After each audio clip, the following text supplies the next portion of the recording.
That's what I say. What then? Should you be flexibly opposed to it? Not at all. Not by any means. I was not sure whether your devotion to your mother's memory. I'm not overstrained. Well, whatever you may or may not be, at all events you have lifted a great weight from my mind. I am extremely pleased that I can reckon on your concurrence in this matter. Now, I see the use you want to put me to. Used to put you to? What an expression! Oh, don't let us be nice in our choice of words. Not when we are alone together, at any rate. Well, so this is what made it absolutely essential that I should come to town in person.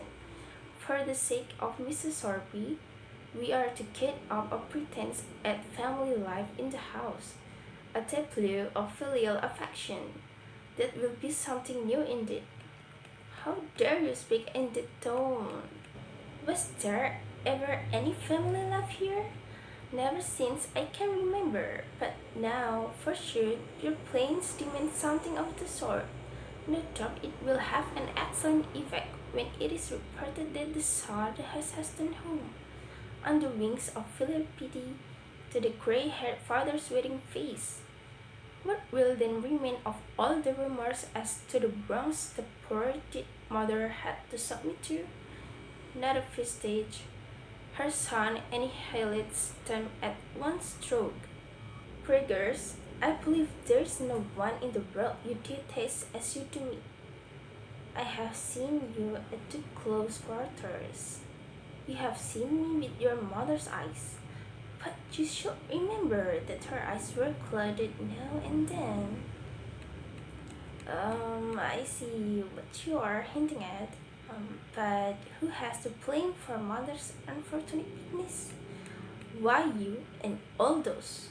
The last of them was this woman that you palmed off upon Hilmar Ecto when you were, word for word, as if it were your mother speaking. And there he is now, with his great, confiding, childlike mind, compassed about with all this treachery, living under the same roof with such a creator, and never dreaming that what he calls his home but is built upon a lie.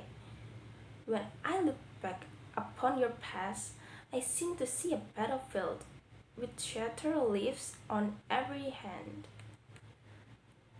I begin to think the chasm that divides us is too wide. So I have observed, and therefore I take my hat and go. You are going out of the house? Yes, for at least I see my mission in life. What mission? You will only laugh if I told you. A lonely man doesn't laugh so easily, Gregors. Look, father, the Chamberlains are playing blind man's buff with Mrs. Sorby. Good night and goodbye. Poor Rat, and he says he's not overstrained. Hedvig! Hedvig! Yes, mother. Hedvig dear, you must not sit reading any longer now. Oh, mother, may not I read a little more? Just a little bit? No, you must put away your book now. Father doesn't like it. He never reads himself in the evening. No, father doesn't care much about reading. Can you remember how much we paid for the butter today? It was 1 crown 65. That's right. It's terrible what a lot of butter we get through in this house.